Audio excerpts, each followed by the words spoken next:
السلام عليكم ورحمة الله وبركاته. اليوم حبيت اني افيدكم في معلومة وتجربة ان شاء الله كل مربي يبحث عنها، اللي هي غيار الريش الصحيح للطير.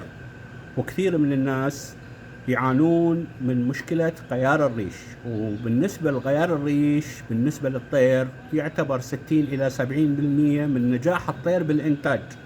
كل ما صار قليشك صحيح فأنت راح تطلع بطير ممتاز جدا. المليرال هذا قيمته 45 ريال بتركيزات عالية، اللي هو الكالسيوم، الزنك، النحاس، الفسفور. هذا تاخذ من عنده 1 سنتي على لتر ماء لمدة أسبوع. ويفضل الطير اللي انت تبغى تغير له ريش، او الطير العصيان عندك ما يهر ريش بالراحة، تحطه في القفص 600 وتحط هنا الأكل وهنا الموية.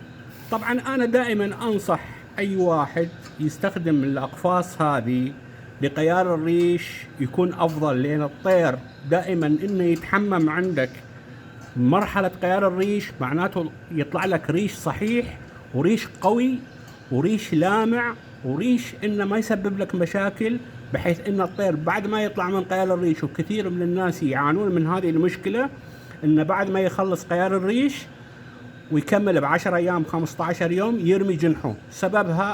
السبب الرئيسي اللي هو قلة الترويش في فترة غيار الريش، وقلة الأملاح اللي هو الكالسيوم والفسفور الزنك النحاس. بارك الله فيكم، حبيت اني اشارككم وان شاء الله المعلومة انها وصلت.